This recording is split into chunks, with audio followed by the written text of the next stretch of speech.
Terza corsa, una prova per cavalli di 3 anni, non vincitori di 10.000 euro sul doppio chilometro, sono in 6, una fila piena dietro le ali dell'autostart. Gaudi Trio, Galileo Lux, Gea degli Dei, Green Express, Gioia del Ronco e Grace di Casei.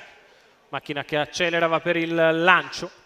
Partiti con veloce Galileo Lux che però si apre di galoppo e così va subito in testa Gea degli Dei, impegnata al largo da Gioia del Ronco. Numero 2 prova la Galileo partenza Lux, tutta, riprende in squalificato. fretta in mano Lorenzo Baldi, c'è posto in seconda posizione alla corda avanti a Gaudi Trio e se lo prende. E così Gea degli Dei al comando nei confronti di Gioia del Ronco, la terza posizione è per Gaudi Trio che precede Green Express e quindi Grace di Casei.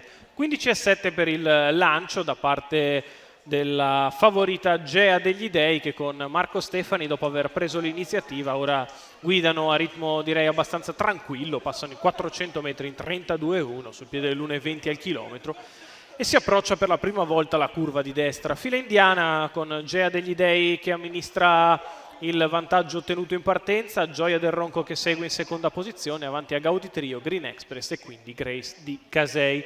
49 per i primi 600 metri di corsa, Gea degli Dei prosegue indisturbata leader, sempre nella sua scia Gioia del Ronco, poi Gaudi Trio, mentre inizia a mettere la testa di fuori Green Express che sembra volersi scoprire dopo un giro di gara passato in 1,4,6, 32,5 anche la seconda frazione.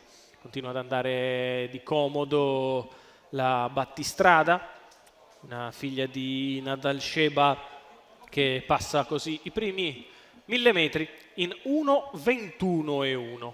Green Express allo scoperto cerca di avvicinare la leader, lo fa ora con maggior decisione sotto alle tribune. Marco Stefani priva dei tappi estraibili Gea degli Dei per farle capire che sta arrivando l'avversario ed è il momento di accelerare. 15,4 sotto alle tribune.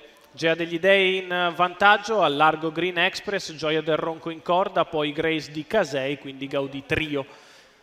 La piegata di destra passata in accelerazione in 15,1. Green Express prova ad attaccare Gea degli Dei, la quale si allunga lungo lo steccato, prova a mantenere a distanza la rivale.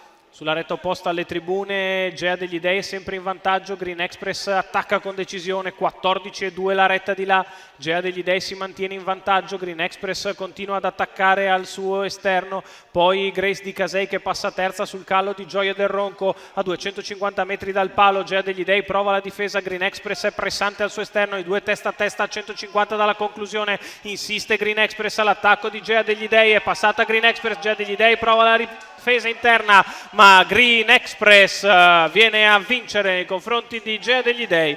Al terzo posto Grace di Casei. 29,5 ad arrivare, 1,17,6 il doppio chilometro per il successo di Green Express. Davide Di Stefano per il Team Elert, i colori della scuderia. Zacon Joe, percorso esterno vincente per la Saura da Ridley Express che si impone dopo percorso duro all'esterno, batte nel match a 2 Gea degli Dei di un'incollatura. Gea degli Dei è seconda, Grace di Casei terza.